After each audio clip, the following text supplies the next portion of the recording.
Hello, hello. Back for another episode. Are these weeks flying or am I tripping? Okay, so let me just go ahead and show off a little bit. It is the birthday episode, ladies. So take this in. This dress has been sitting in my closet for 2 years. 2 years. I'll tell you about that later.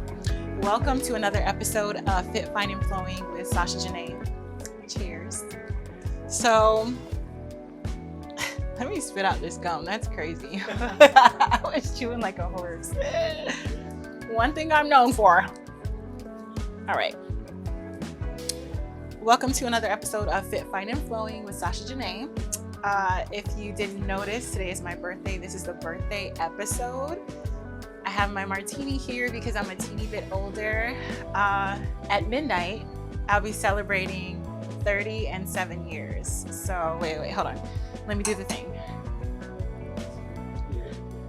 Because I'm still out here shouting period, but whatever. So cheers to you, ladies. Okay, so let's get started. I hope everybody had an excellent week. I hope that you accomplished the goal this past week. So I'm just gonna start out with like, where am I gonna start? I'm gonna start out with peaks and valleys. Let's just keep to it, keep to the script. Peaks and valleys. So my peak of the week, honestly, I've been having really great weeks. So I feel like everything's been super peaky, but whatever. My peak of the week is going to be being here with you guys. I mean, surviving in a whole nother year is a huge deal. So I know that this past week was amazing, but today, this moment, being here with you guys, the moments planning to be here with you guys really is my peak. So I will say that. Now, my valley this week, I kind of messed up not a lot at work, but I did mess up a couple times this week at work. I made up for it. I made a $400 mistake and I fixed it by bringing in, I probably brought in about $5,000 of revenue in one day because I'm really good at what I do. So my valley didn't have like the most productive, it was productive, but I did make a couple mistakes and I'm human. It's okay to make some mistakes. So I would say that's pretty much my valley. Otherwise, it was Valentine's Day. Let me tell y'all, I got flowers, of course, roses, went on a boat ride, and my man made it very special. So I definitely enjoyed my Valentine's Day. Of course, my birthday is this weekend, so Valentine's Day was definitely light work. Apparently, we have surprise plans for this weekend, so I'm actually really excited about that. So peaks and valleys, check, done. Now, I am turning 37, okay? I'm a self-proclaimed 80s baby. I mean 90s baby, because like my birthday year is 89. I don't subscribe to that because I don't remember 89. I have no idea. So I'm a 90s baby, okay? Now, I want to break it down to you guys what the number 37 means and the significance, because I feel like we can all step into our 37, okay? So let's see here. So 37, and I Googled this, just so you know. Shout out to Google. The numerology of 37 is spiritual awakening, wisdom, and balance between material and divine realms. And not to get too spooky, everybody has their own spiritual beliefs. I'm not trying to push mine on yours, okay? Now, the angel number 37 is often associated with creativity, intuition, and positive encouragement, okay? Balance and wisdom. It signifies a harmonious balance between the physical world and spiritual understanding. And transformation, which this one resonated with me the most because I feel like I've been in this great state of transformation, and I've gone through many phases of transformation, but normally my phases of transformation, say that 3 times fast. Normally my phases of transformation are a little bit painful, a lot of it uncomfortable, and I'm not saying that that's not going to be a part of this future journey here, because you're always going to have ups and downs. It's called balance. But this has been the transitioning, transformation energy has been very strong, and it's been very amazing. So it's considered a sign of progress, personal growth, and breaking free from limitations. Now, that resonated with me so deeply because right here, right now, I was supposed to have been doing this. I always forget what the word is called when you don't believe in yourself the way that you probably should. That's called imposter syndrome. There you go. Oh my gosh. I was like, write it down. No, I don't have to write it down. I remember. Anyways, imposter syndrome is such a real cross. It's really, really a cloud, a shadowy cloud over your head. Imposter syndrome will literally hold you back your entire life from so many things. You'll end up 10 years down the road wondering why you hadn't done a certain thing that you know that God called you to do, simply because you felt like you didn't belong.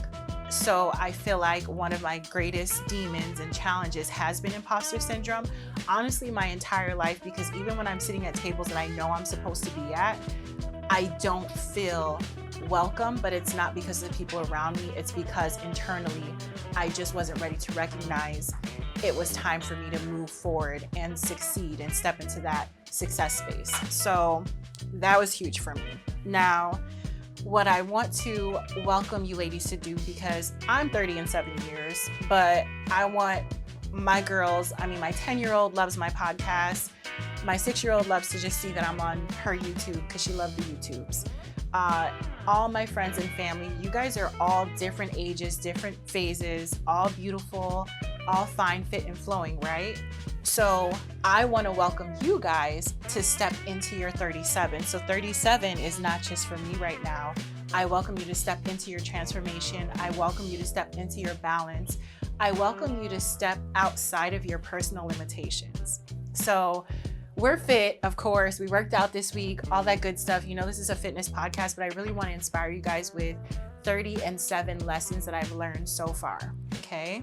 Now, disclaimer, I feel like I haven't even peaked yet. So anybody that is praying on my downfall, hating on me, any of that mess like that, I haven't even peaked yet. So just buckle up for the ride. Okay. And everybody that is loving on me, praying for me, praying with me, encouraging me, thank you so much from the bottom of my heart. I really, really am enjoying this journey we're on. Okay. So 30 and 7. Now, mind you, I talk a lot and there's like a couple backstories.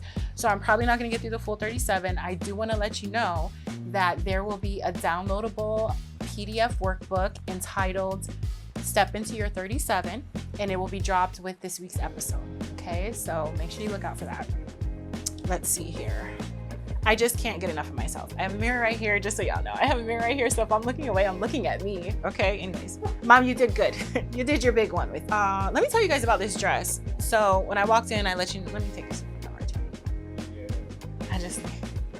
I'm just so happy. I love birthdays. I love my birthday. I love birthdays. This is good to share this with you guys. All right. So this dress, my first pointer or lesson that I want to share with you ladies and gentlemen, because shout out to all the gentlemen watching the show. I appreciate you. Like and subscribe. But this is for the girls. So I want to say to you guys, wear the dress. Okay. Now, why am I saying wear the dress? Because this dress here is a hot mama dress. Initially when I got this dress, it was stepping out of my element. It was like, oh, I could only wear that for like special turn-up occasions, you know what I'm saying? And I felt like when I bought it, the color was perfect because pink is my power color. Pink is now our power color. But when I initially bought it, I didn't feel like it looked good on my body. So 2 years ago, I got this dress and I said, okay, I'm gonna wear it on my birthday. And when it got to my birthday, I did not feel confident enough to wear this dress. So I put it away. Then I was like, okay, I'm gonna wear it for such and such. And honestly, over the last 2 years, I'll pull it out of my closet, I'll try it on and be like, no, it doesn't look good on me. My legs are too big, my back is too big. It just didn't resonate with me. I was like, no, it's just not. And that was just a lack of confidence. I literally had imposter syndrome for a whole freaking dress. So my birthday, right? This dress got pulled out and I said, you know what? This will be perfect. And I put it on, and because of the transformation, because of the shift in my thinking, the soul searching that I've done over the past couple years, I put the dress on and I love it. I feel tea, right? That's what they say. No, I feel so tea in this dress. I feel like it fits me perfect.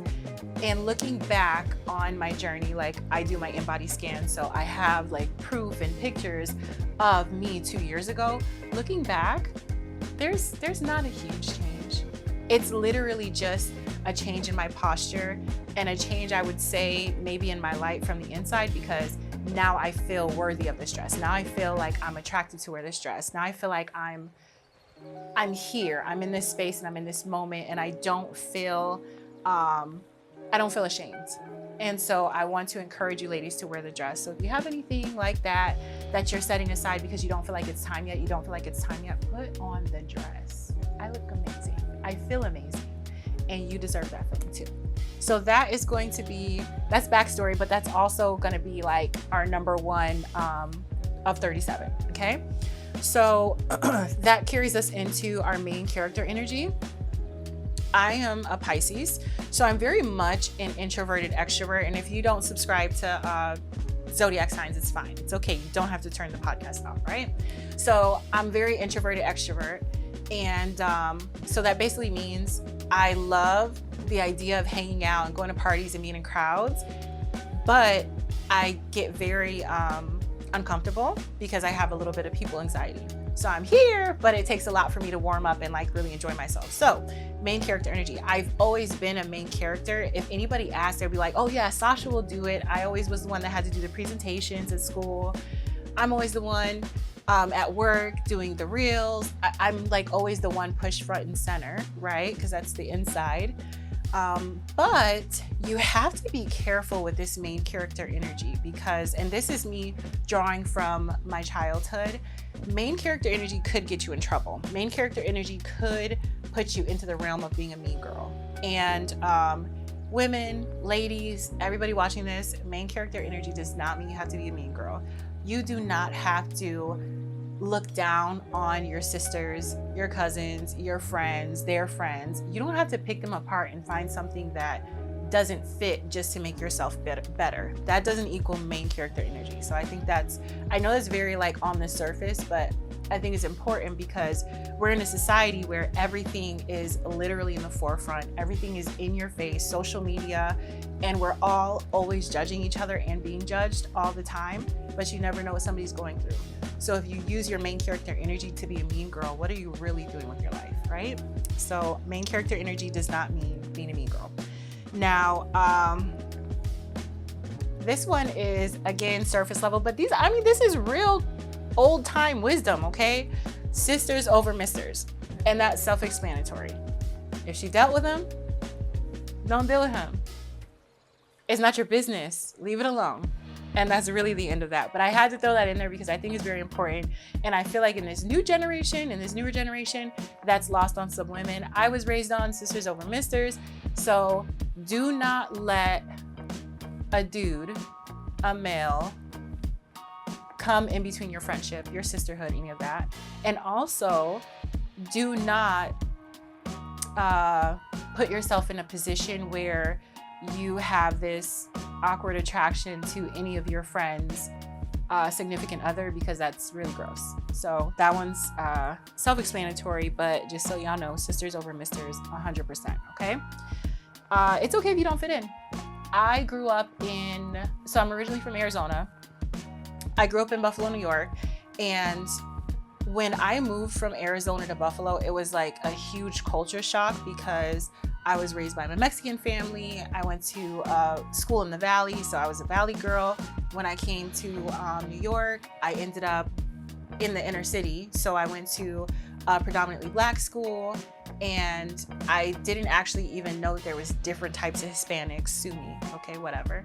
But when I went into school, I was not treated very nicely because people were picking me apart. They didn't believe my hair was real. They thought I talked too white and all that stuff like that. It was not a good experience. And looking back, I wish I would have just embraced being different because I really tried my best to fit in. And I think that I would have been further along as a young lady if I just embraced the fact that I was different. Okay, so that's one thing I do love about this generation. and the younger people coming up is it doesn't seem like a lot of the young ladies and young women care that they're so different, eclectic, all that stuff like that. So I definitely love that. Embrace that about yourself. I definitely pray my babies embrace their differences. I have one that has sandy brown hair. She's like a little Goldilocks, right? 4C Goldilocks. I love it. And then my little one, she is just her own individual person. Gorgeous little thing. And she just doesn't care what anybody thinks about her or what she's doing. She gonna eat her macaroni and cheese. She gonna eat her cheese sandwiches, and you better leave her alone. So I love that about my kids. I hope they never lose that. And I'm speaking for the girls. I love my son too. I love you, son. So it's okay if you don't fit in. And this also translates to being a woman in womanhood. You know, you're going to be at work and everybody's not always going to agree with what you do. You're going to be in social groups where you're not going to be on the same page with everybody, and it's okay to not have everything in common with everybody. Okay. So I'm just checking everything off my list. Okay, here's one. Intelligence makes you beautiful. It doesn't take away from it. So when I was younger, like I said, the girls used to pick on me because they were like, oh, you talk so white. And it was just, it's not talking white, it's being well-spoken. So I was very well-spoken. Like I said, I grew up, I was at school in the Valley. So with that being said, I was ashamed of my intelligence when I went into school. I was ashamed that, you know, people kind of only wanted to be my friend because they wanted help in school and stuff like that. So I tried to take myself back from that. I had to try really hard because I was naturally book smart, but that actually held me back until I got into a space where I was like, you know what? I'm over school, graduated a year early, got out of there. But the intelligence thing, dumbing yourself down in any facet of life. So in school, you're doing yourself a disservice. When you're around men and you feel like if you have an opinion, a strong opinion, or something to say in general, or you don't agree with somebody's perspective or point of view, speak your piece. Don't be rude. Always keep it ladylike, always keep it cute, but your intelligence is what makes you special and what sets you apart. And honestly, whatever setting that you're in, somebody probably needs the gems that you have for them. So I think it's really important to just speak your mind, intelligence, wisdom, all that stuff. Do not dumb it down. That's one thing that I hope to continue to impart to my girls is, listen, you're special because you're smart. Okay, so I think that's really important. Also, just to touch on like being different, I feel like society is really, really hard on the women. I feel like it just seems like we can't do anything right when it comes to physical beauty. So you have women on one side that are natural beauties, right? They don't wear anything but chapstick. They, their hair is natural, everything's natural. And that woman that chose the natural path is no better than the woman that chose to wear full bead, that chose to wear extensions in her hair. And I hate that so bad. The women that have BBL and got surgery bodies versus the women that are, naturally a particular type of way. I really feel like this is, again, a social media thing that we're suffering from, like a stronghold, if you will.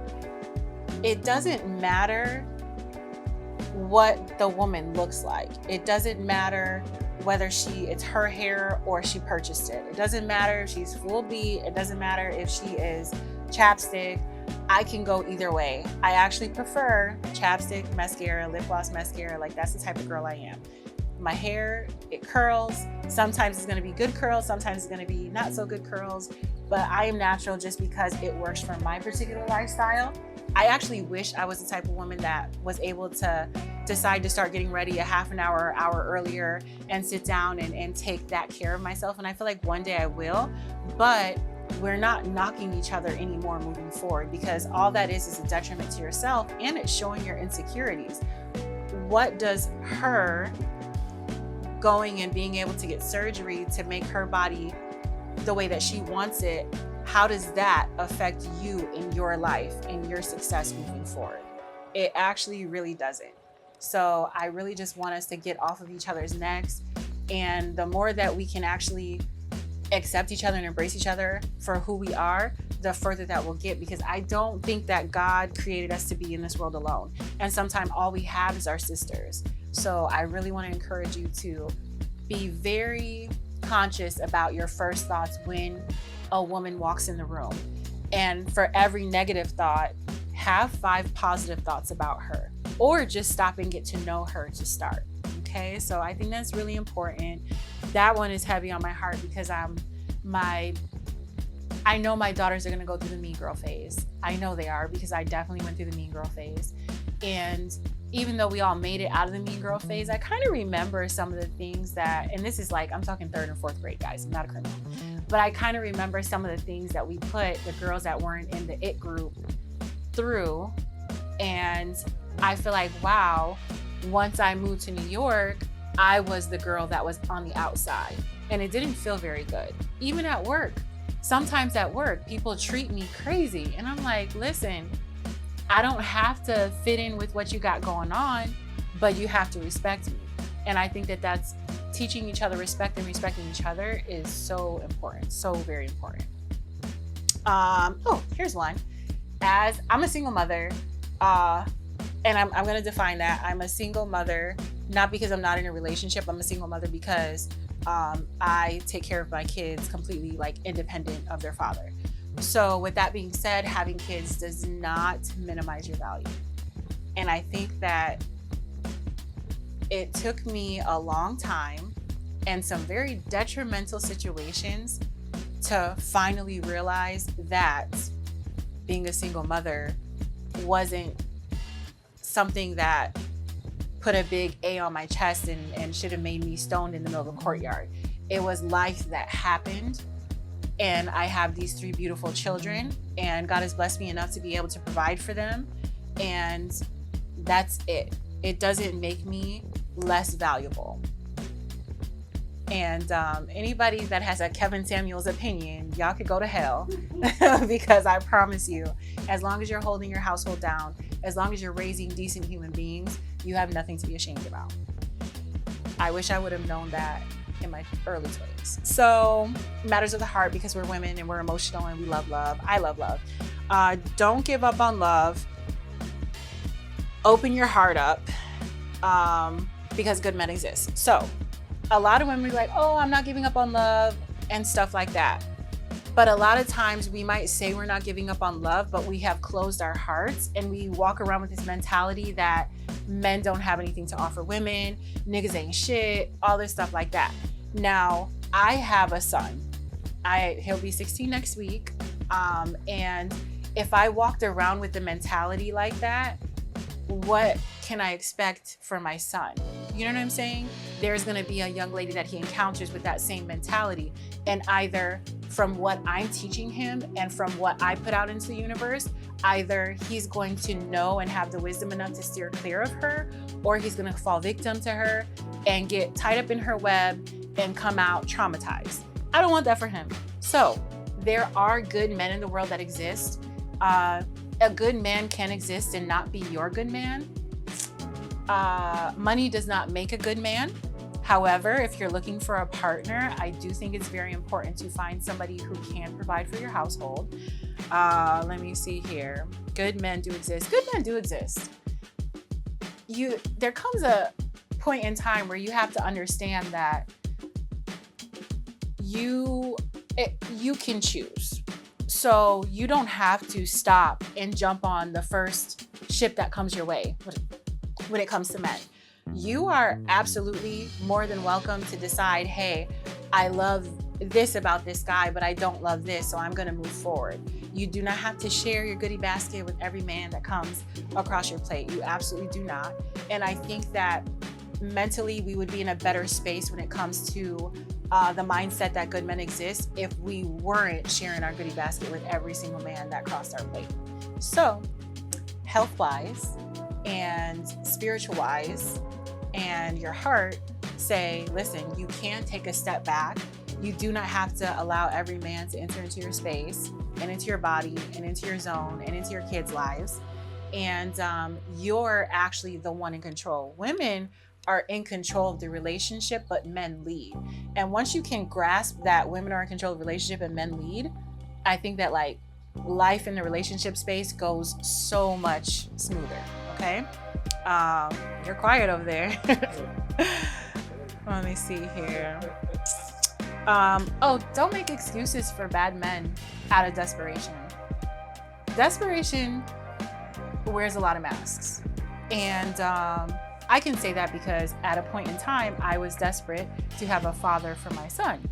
So I made bad decisions when it came to men. I made excuses, and I put myself through a lot more turmoil and trauma than I needed to go through.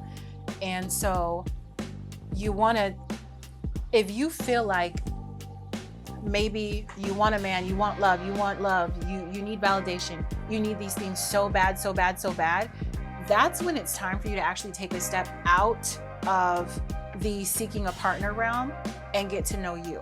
Because you cannot, I'm not married yet, y'all, but I have a lot of wisdom. I got 37 years of wisdom, okay?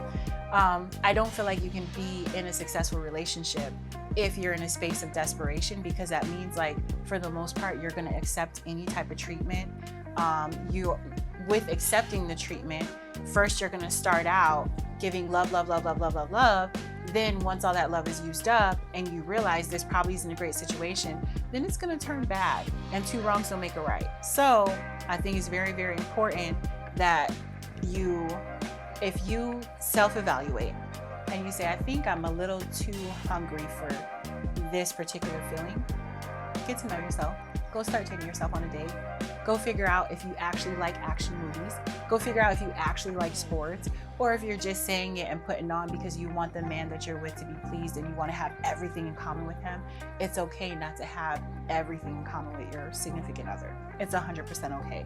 And don't be fake, because all that stuff after the honeymoon phase, all that stuff wears out.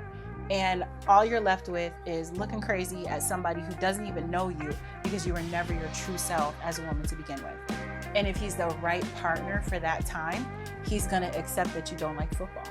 He's going to accept that you don't want to cook every single night, okay? He's going to accept your flaws, or so-called flaws, as you are, if that's the right partner for that time. So I think it's really important, because in this society with social media, I mean, they just push the relationship thing in your face so much so, and it just makes you feel like, oh my God, I'm on the wrong path, or I'm empty because I don't have a partner. And that's not true. That is 100% not true. So don't give up on love. Open your heart up, but protect your heart. Everything has a balance. And then also, good men exist, but don't make excuses for the bad ones because you're desperate. And desperate seems so harsh, so I don't want anybody to take desperate harshly.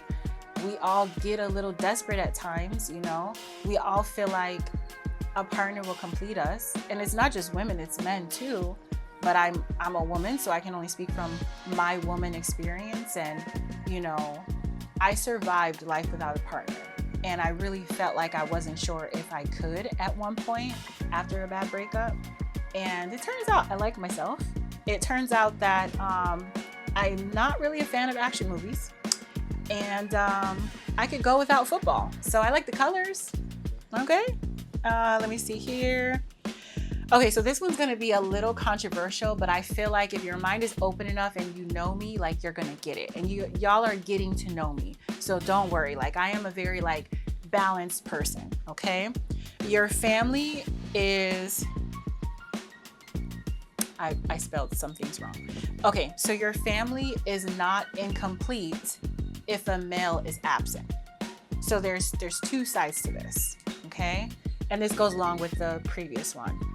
I am a single mom with my 3 kids, okay? I do have a partner, but I'm parenting them without their biological father, okay? Now, prior to my partner and I getting together, I was single. I didn't have a spouse. There was no men coming in and out of my door and stuff like that, right? That did not make my family incomplete. At one point, when I was 23, I was so desperate for a man to father my son that I ended up getting in this terrible, terrible situation that I would not ever wish on anybody. That's where that space put me in. I overlooked all the red flags because I felt like I was doing my kid a disservice by not having somebody that was around for him as a male. And I also felt like I was incomplete as a woman because I didn't have that male. Now, mind you, I don't feel like we're meant to be alone. I do feel like the kids, I can't teach my son how to be a man. So that's not what I'm saying. What I'm saying is, in a space where you're without a partner, you're not incomplete. The kids are not missing anything fundamentally because they need a roof over their head, they need clothes on their back, they need food on the plate. And as a mother, as long as you're able to provide all of that for them and impart what wisdom that you can, and then also keeping in mind that it takes a village. So there's uncles, there's brothers, there's who else? Uncles, brothers, same thing. There's uncles, there's cousins, there's family, friends that can be there and can participate with you. So that feeling of being incomplete because you feel like a man is not in the picture, be careful what you wish for. I think that's really important to keep in mind. Let me see. Okay, when I was in my early 20s, I decided to leave the nest very quickly because I was out chasing whatever, adulthood. I don't know what the heck I was after, okay? I left home from New York to Florida, and I'm not gonna say that it's the biggest mistake of my life because everything happens for a reason. God knows the plan. Do I feel like it was premature? Absolutely, 100%, because I was sheltered. My mom took good care of me, you know? So when I thrust myself out into the world wasn't for me yet. So the world chewed me up and spit me out. And I had to learn a lot of things the hard way. And being with my mom, I wouldn't have had to have these harsh life lessons. So my heart goes out to any of the women that don't have their mom, didn't grow up with their mom or lost their mom. I love you guys and I wish I could hug you right now. But I will say that if you do have your mom, cherish her. We're not always gonna agree on everything, but I think that the best thing that I ever did for my life was asking my mom to move to Florida, because I can't imagine some of the things that I've been through while she was here. I can't imagine going through them without her.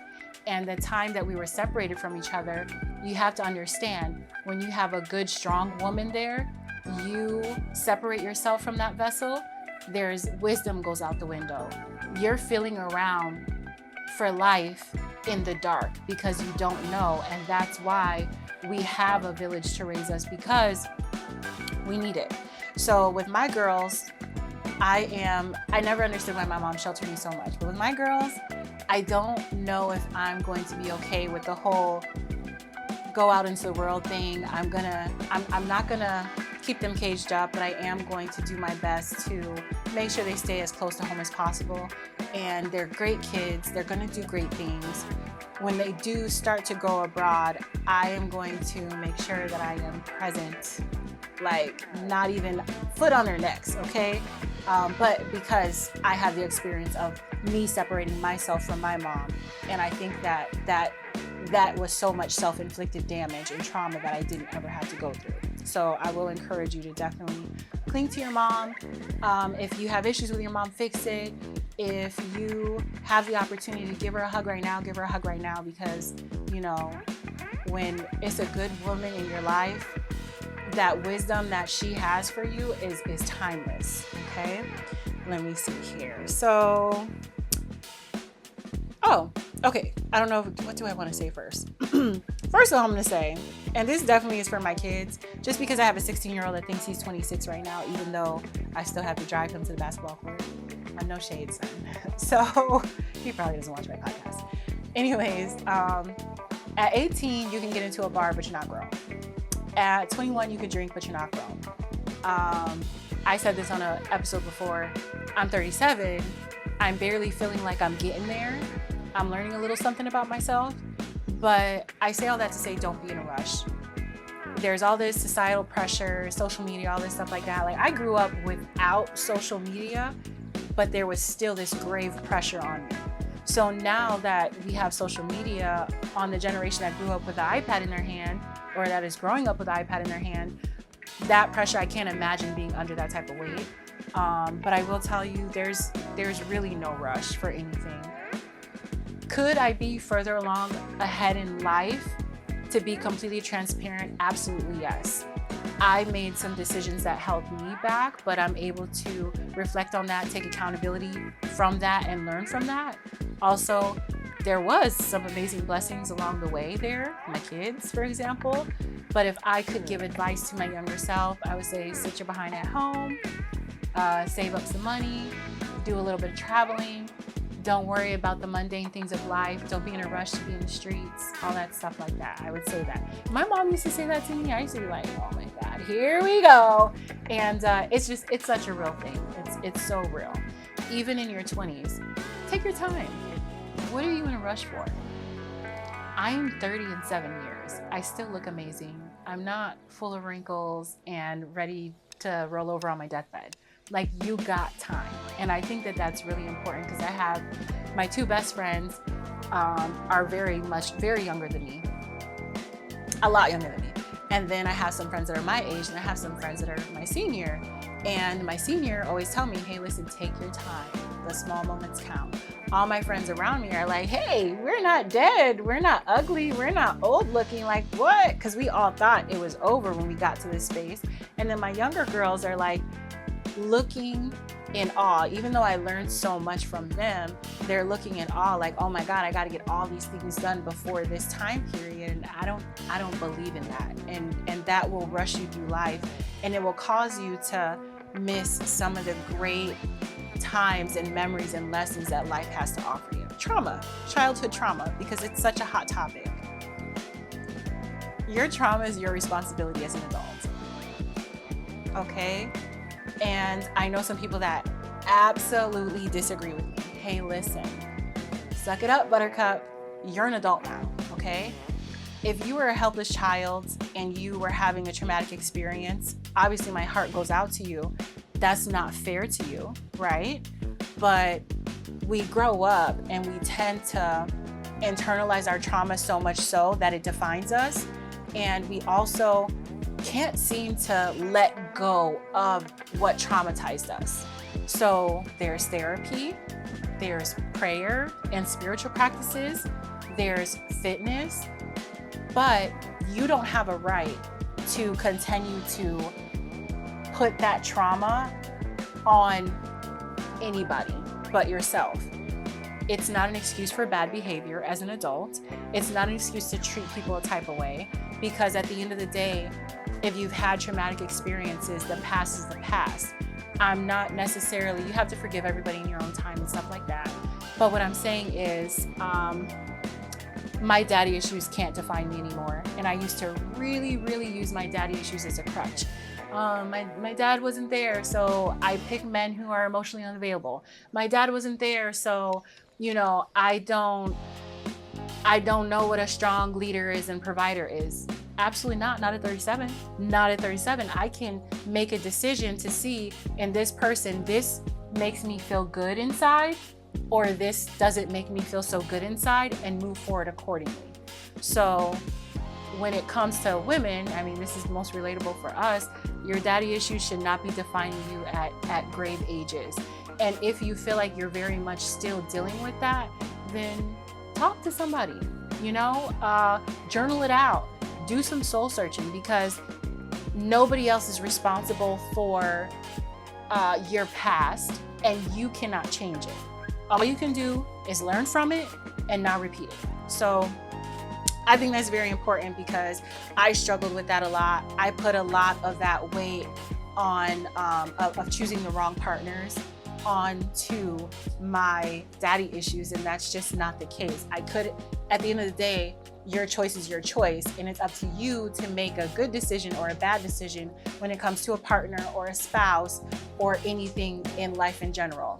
And then if you decide that you're gonna act out and you're gonna do stupid stuff and you're gonna be a criminal, you can't put that on your past either, because if you're an adult, you still have the ability to make the right choice. So it just really gets me a little fired up when people be like, oh, my trauma, and this is why I do this because I never had this, and I do that because I never had that. No, stop. Do new things. It's very simple. Do new things. Oh, friends come and go.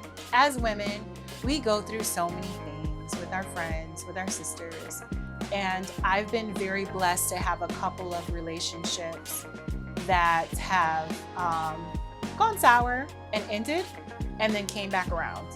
And that old saying that let it go, and then if it comes back, it's supposed to be, or whatever like that. I think that's about romance, but I'm talking about the girls.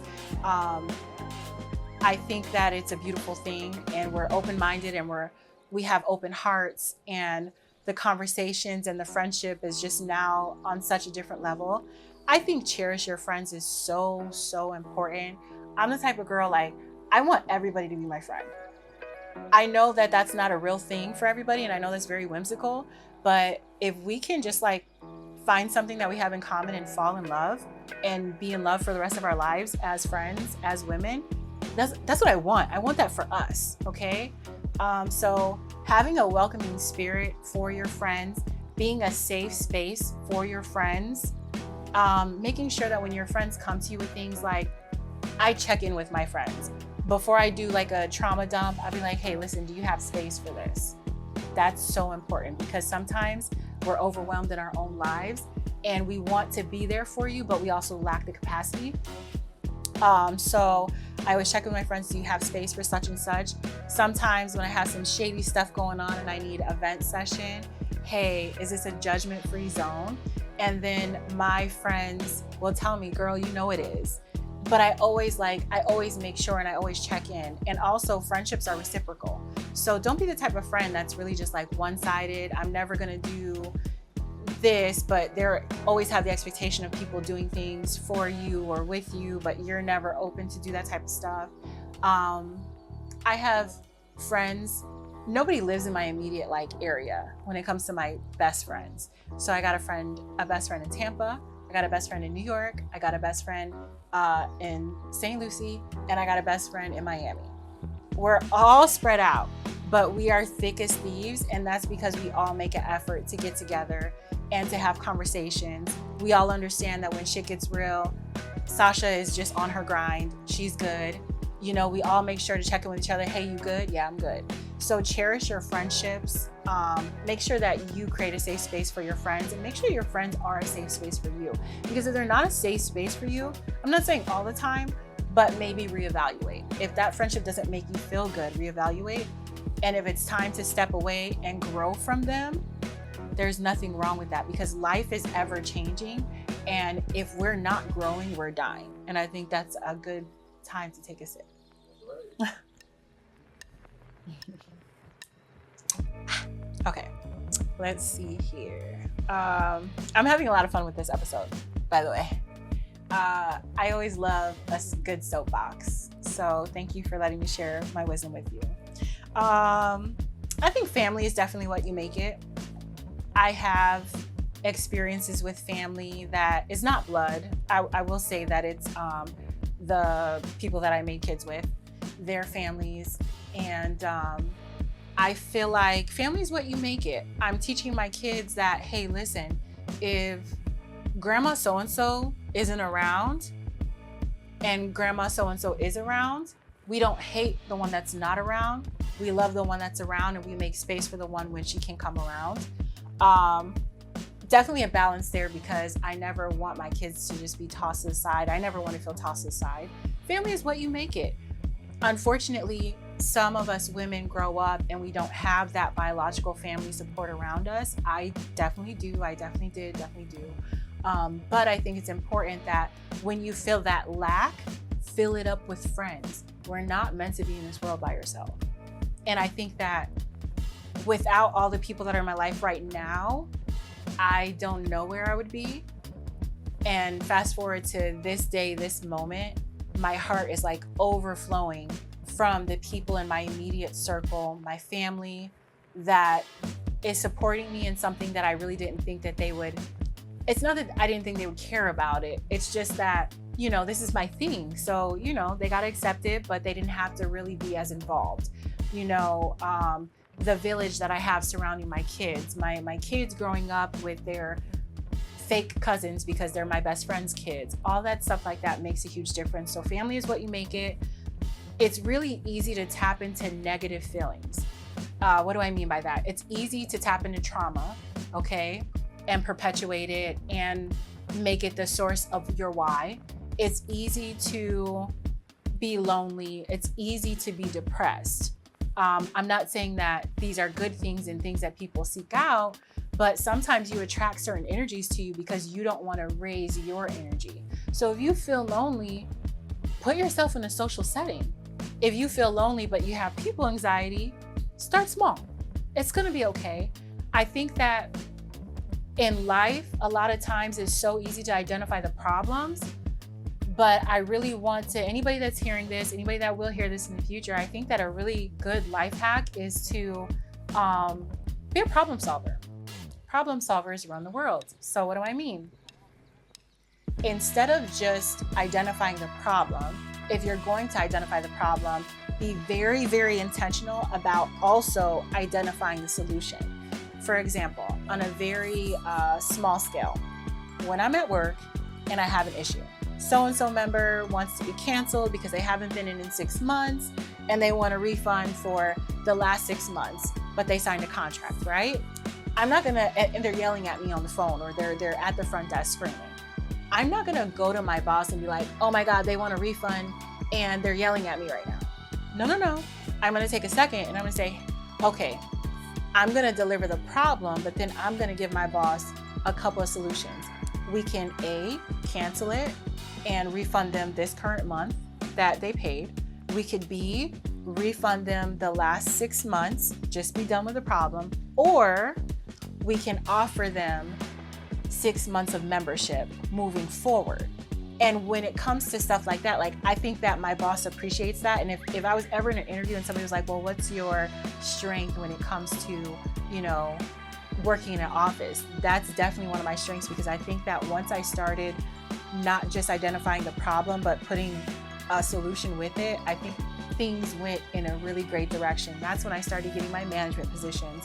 That's when communication with my kids, my partner, my friends started to get easier, because I wasn't just presenting the issues. I was also seeking the solutions. And if I can't come up with it by myself, I'm gonna tap into my village, my created family, and I'm gonna say, hey, listen guys, like this is a problem, like what should I do? This is my first idea, what do you think about it? And then we're gonna have like a meeting of the minds and we're gonna get down to the bottom of it. So all that tangent to say, if you feel lonely, find you some people. If you feel depressed, go get you some sun, go get you some activity. It's too easy for these negative things to keep us down. So let's just try and do the things that feel more uncomfortable, but that are going to bear fruit trees at the end, if that makes sense. I'm sure that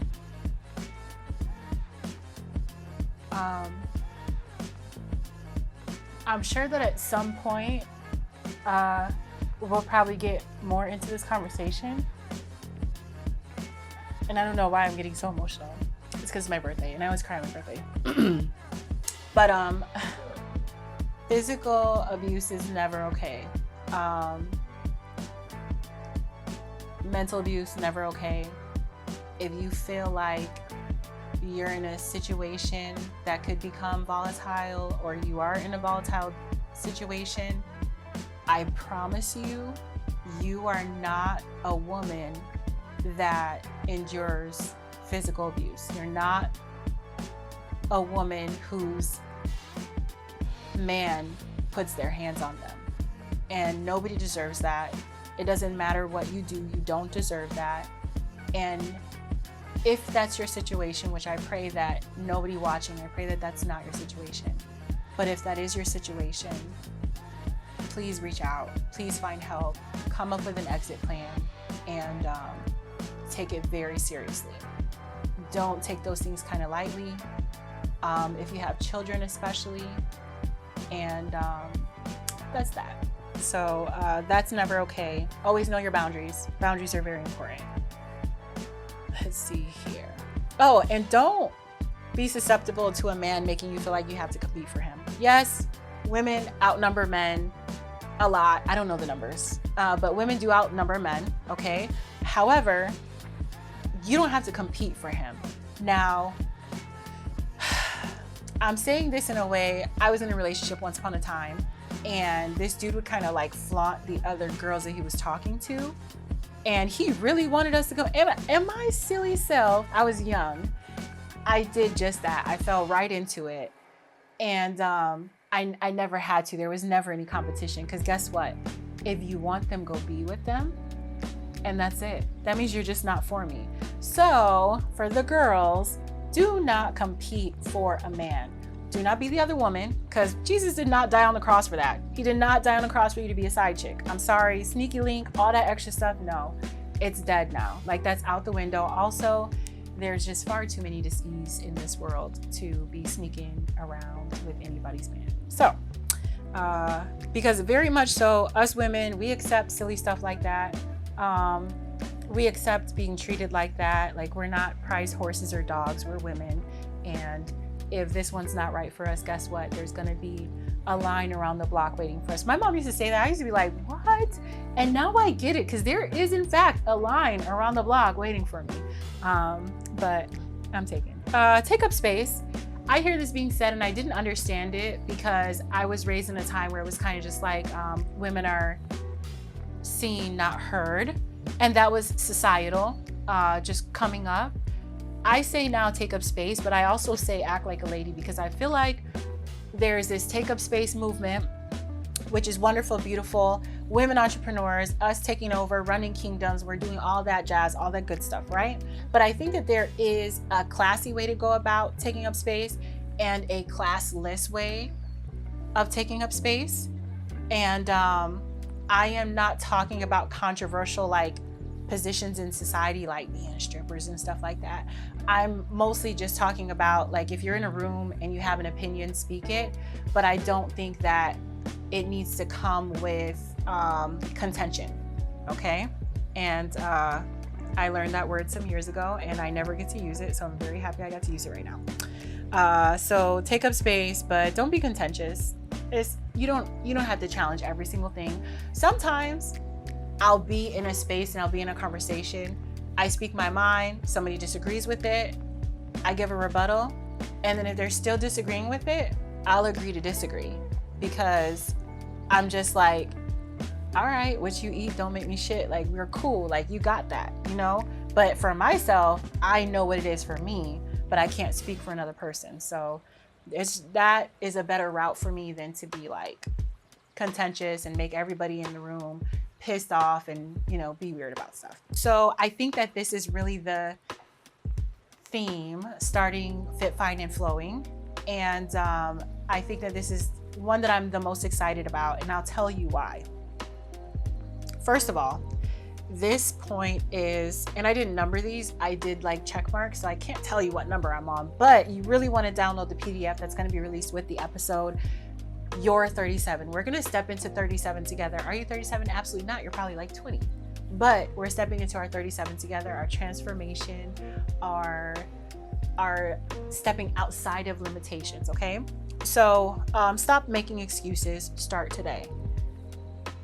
I feel like 5.5 years ago, somebody came into my life that I don't think I took that relationship and did the right thing with it.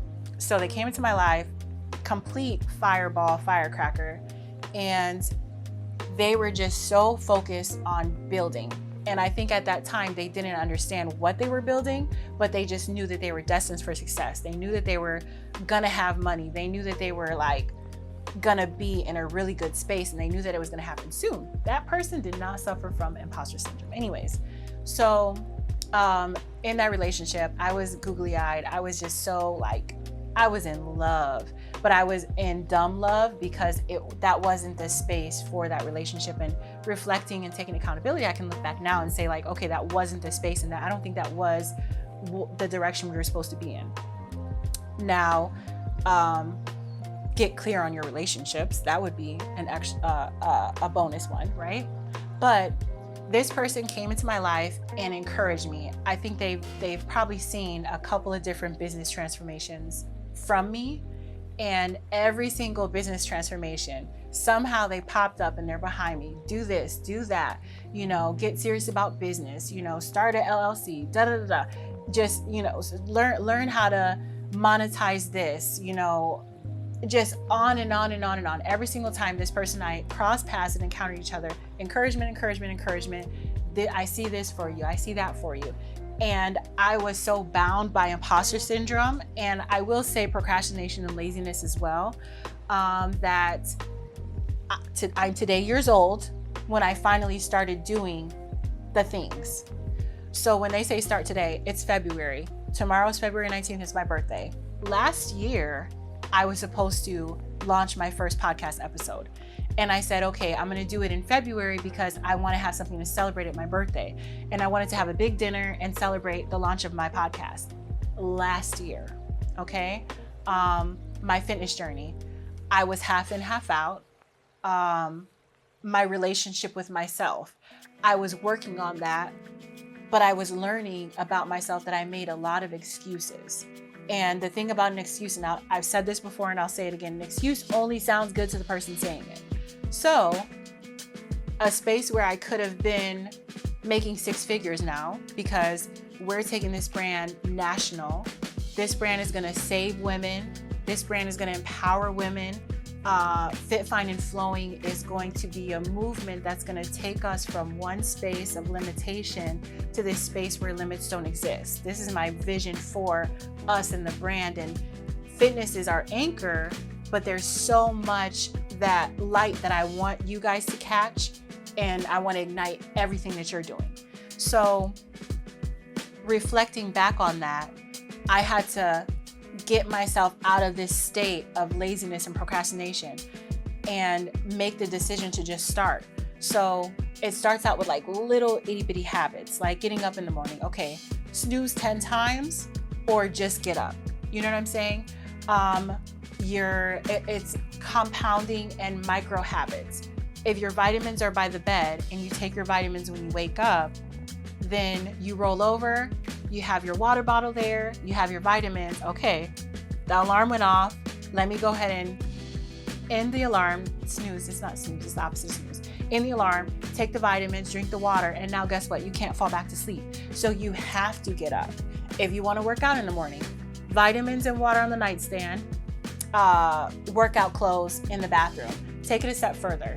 Cute workout clothes in the bathroom, okay? Waiting for you, ready for you, because when you get up and hit the alarm, you got to go to the bathroom. That's number one. You got to take your vitamins, and then now you can't go back to sleep. You have no choice to get up and go. And I think that those micro compounding habits are going to get you outside of that. And I really had to treat myself like a toddler. Like I said, I love Mel Robbins. She has the I think it's a high five theory. Basically, everything that you do, you're like high-fiving yourself.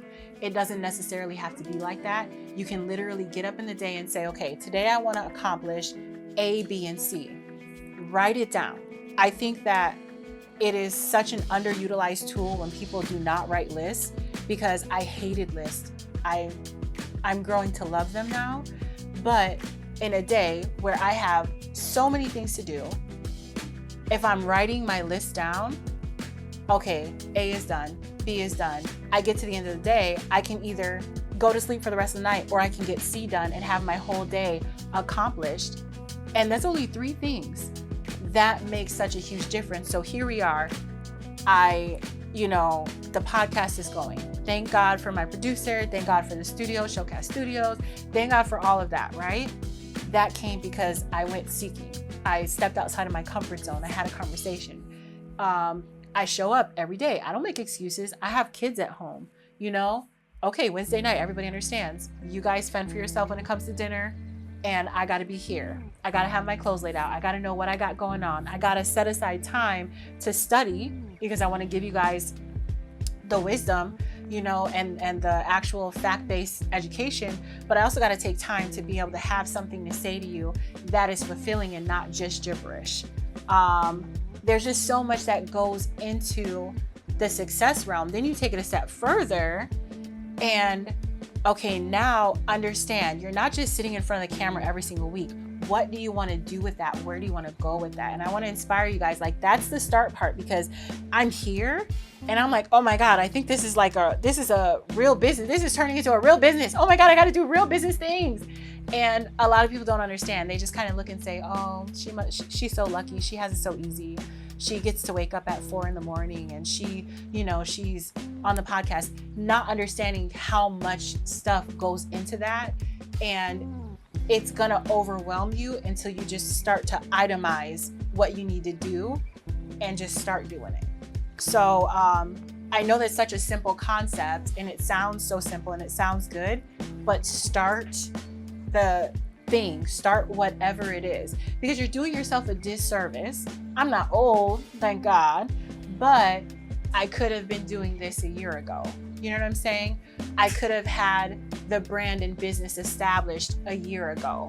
I could have been at 6 figures if I started a year ago. Not to say that that's not what we're going to get, but a lot of times we take ourselves all the way around the target.